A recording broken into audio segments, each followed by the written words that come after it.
We had something special for y'all. Listen, it's the Rhythm and Brewz Podcast. Lucky Lefty here. Prince Latif, got D-Dub behind the boards, and our special guest. You may know him from making the band, Love and Hip Hop, Marriage Boot Camp, and if you were born after 2010 and your name is Willie, he might be the reason. Give it up for our guest, Willie Taylor. Yeah. What's going on, man? How y'all feeling, man? Y'all How you good? feeling today, sir? Man, I'm blessed. I can't complain, man. Good. You put on an amazing show, man. Thank you, man. I appreciate it. Yeah, brother. I appreciate it. Tell us about the album. Why is it called Right My Wrongs? Because I had did so much wrong stuff, I had to write them. I hear that. Right. Yeah, no, and you know, just off, you know, correcting my wrongs. I you know, I'm a big writer, so you know, I had to, you know, put it on pen and just get it out to the world. So what comes from the heart reaches the heart, and that was my main mission behind it. Like, just making sure that, you know, I think as men, man, sometimes we fuck up. We feel like there's no way out. You know, we fucked up and we stay in the doghouse forever. And it's like, Big okay, facts. cool. Right. I think this was my, you know, coming out of the doghouse. Like, yo, nah, I'm not finna stay here. I'm not finna be in this position. I'm a king. I can't be staying here. I gotta show you the different me. I have to. You mean, my position of life here was different, man. I was, blessed to be good looking as a kid. So when I got up, you know, they couldn't take it. So I was forced into some shit that I just wasn't ready for. And then at the end of the day, I ended up doing all type of crazy stuff. And I just wanted to make it right, because when you fall in love with somebody and you love somebody, you want to just, you know, it's out of your own body. It's like, I want to make sure that you're all right. And I feel like when I heard her the way I heard her, I just wanted to correct that. And that's it. So that was me just sharing my story with the world and allowing other men to be able to be, you know, just grab the balls to be like, yo, okay, I did it, but I'm back. And, you know, where I'm going from here is going to be, you know, up. It's not going to be, you ain't going down. We ain't finna keep on, you know. Only one way to go. Yeah. You know, we finna correct that, and then you're going to see me with the crown on my head, period. Yeah. Now, you definitely touched on mental health, and that's something big that we are definitely about. Yeah. We had this thing called Cognac and Conversations, and, you know, we were blessed enough to have, you know, some brothers really explain, you know, we go through things too. Man. Like, I personally think that, you know, with this album right here, man, it's really going to really bring it out more with the African American community and us men. And that's, to me, that's the goal, man. I just want us to be open enough to know that no matter what flaws we may have, man, that beneath all of that, man, if you can get to your inner king, man, and just keep operating under that frequency, man, you know, things are going to always be up. Right. So, like, you know what I mean, we as men, we go through a lot of stuff, man. It's not just relationship stuff, it's worldly stuff. And you mean, just the mental is just crazy. I know for me, myself, man, just being a husband, a father, a businessman, a fucking actor, it's a lot going on. So it's like, you know, I'm wearing so many hats and I wear myself so thin, and I don't talk about a lot of the turmoil I go through in every last one of them. Absolutely. But I'm protecting my wife and my 4 kids. Look at me for protection, but I'm falling from the, you know, the struggles of the world or whatever the case may be, and I never let them feel that. And that's the thing that I want women in the world just to know, like, it's a lot of things we keep in that we don't let come out. You know what I mean? When we go, but we really do go through them, and it's mental stress for us. It's breakdowns for us. It's, you know, private rooms where we just need to just be by ourselves. You know, and that's what I think the awareness I wanted to be, even behind that record, Man Cry. I wanted to just be just a record that people can listen to, understand it, and just know that, you know what I mean, we got to move to the more positive, and we got to stop bringing down a black man and bring him up. You know what I mean? So I got a question. Yo. It's been like 11 years since Sex Tape. Yeah. Tell us about your growth since then and now. And man, it's just so much growth, man. You know what I mean? Like, for me, man, not only did I grow up a good-looking guy, man, I just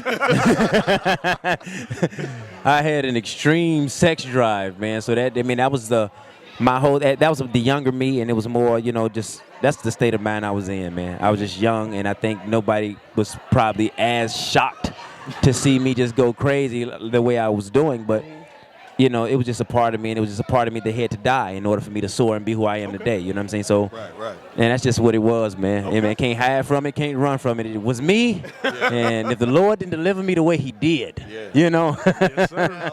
Man, I really had to do my homework on you, bro, because you got some records. Yeah, I do. Like, you got some records. And I really wanted to do them tonight, but I was like, yeah, let me kick it to this project. But once I start doing touring stuff, Jackpot is gonna. It's a bunch of records gonna be a part of it. Yeah, because I got some really, some streaming records that do really, really well. Yeah. Yeah, I got some really good streaming records, yeah. Right. So, like, what do you think of the state of R&B right now? Actually, man, I love it, man. I'm not mad at it at all because I feel like there was a time when I felt like I couldn't relate to anything. Right. Yeah. But then it slowly but surely started to change. You got the Her, SZA, you got Daniel Caesar, you got the new T-Pain record is fucking incredible. Absolutely. Kalani. Yeah. Yep. I just heard it today. I was like, yo, this is crazy. But it's just so it's more records like that coming. Chris Brown gives me one every now and then where it's just a nice groove, you know what I mean? So I feel like it's there, man. I'm not thinking it's nothing missing. Yeah. I feel like that people just got to go in the studio and really just give what they bring to the game. Right. I think that's the thing about it. Everybody always worried about what everybody else is doing versus just go in and be creative yourself. Be your own creative and come out and give the world what you give. Yeah. And that's just the bottom line. Right. You know what I mean? So that's what it was for me. Like, I've noticed that, with your music, you still have that love in there. It's not just like, we go through our stuff, but you still have that love in there. Who is, like, your musical inspiration? Man, my musical inspirations have never changed since young, man. Babyface, Brian McKnight, Sean Stockman, R. Kelly. Okay. Yeah. R. Kelly, not Robert Kelly, but R. Kelly. Yeah. There's a difference. Yeah, there's a difference, man.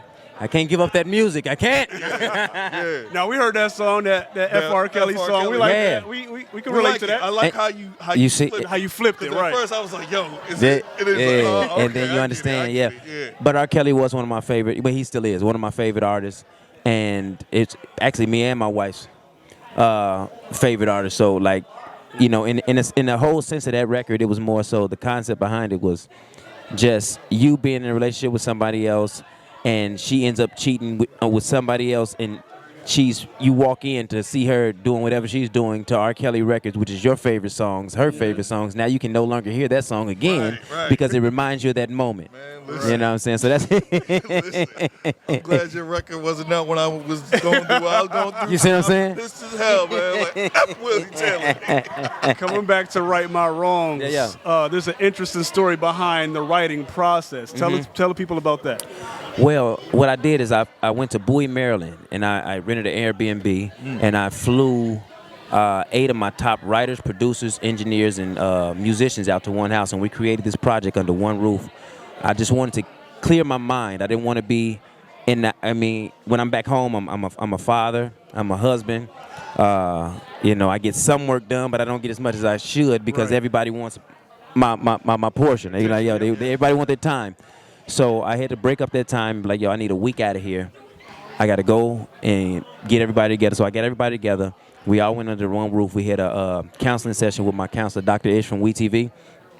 And we just had, open discussion, a man talk. Nobody held nothing back. We just went in and was like, this is what I'm feeling on my heart right now. Dope. So we did it. He addressed it. He gave us some tools to walk away with. And then from there, we went and got creative. We created this entire project from start to finish, knowing the things that we wanted to definitely get out of our system and tell women, tell, the world, and just let them know our story and what it was. So, and that's what it was. So that's what Right My Wrongs is all about. How much do you think those therapy sessions helped the writing process as far as like the lyrics in those songs? How much do you think that helped? Oh, boy. See, because, from a creative, anything is a song. So when you start having deep discussion and certain lines jump out, one that got away. So tell me, and that was actually and it's all documented. So we shot it with 3 6K cameras, Black Magic. So yeah, so it's we had them everywhere. We was making sure that we didn't miss anything, and it just came out amazing, man. He came out, that one that got away, Dr. Ish just asked, he asked up top, he was like, tell me about the one that got away. And that's going to actually be seen before we even before you see the record. You see the process of us recording the record. You're going to see us had a conversation with Dr. Ish, and he's going to say, tell us about the one that got away. And then we discussing the one that got away or whatever the case may be, and then all of a sudden we going to transform and go to like the creation of the record all the way to the finished product, all the way up to what I just performed up here tonight. So all of that stuff is going to be, just content for people to see as the journey continues. Okay. That's the beauty of the story. That's why it needs to be the first single. Yeah. No. We working, man. We working for sure. And it really hits too. Like them records is like Yeah. That 90s. It's all years that man. 90s. Yeah. It got a lot. It got a lot of real soul. R&B. It got a lot of soul to it. You know what I mean? A lot of soul. And I want to make sure we kept that. Yeah, man. Because it's a certain feeling, man. Like even when I was writing the records, man, it's just more so of the mental of what the visual will be when I get on stage. Yeah. What I want them to feel when I get on stage. You know what I mean? Those type of elements. Still like, okay, cool. This is gonna be a nice record to play. But when I get on stage, how can I translate this to make it touch them dead while I want to touch them? And I feel like those records really do it. That's amazing. Last thing we want to say before we let you go. We're the Rhythm and Brewz Podcast. We all drink different things. Yeah. So he drinks bourbon. Our DJ drinks beer. Our other man, he away right now, you know, but he's the wine guy, and I'm the cognac guy. Right. So what you sipping on? What you sipping on? All right, man. I'm Hennessy. Okay. Yeah. Okay. So Hennessy, but you know what? I don't drink a lot. Okay. Actually, I used to. So I'm gonna act like y'all ain't bad because I drink too. But I slowed down. But Hennessy is still my drink. Listen, and that's man, it. It wasn't no big deal to that shit. I just has wanted to get that off my drinking chest. all day. You see that physique? That's not from drinking. That's goddamn water right there. But I want to thank you again for coming on, brother. Nah, 100, man. Thanks for having me. All right, man. Appreciate you, brother.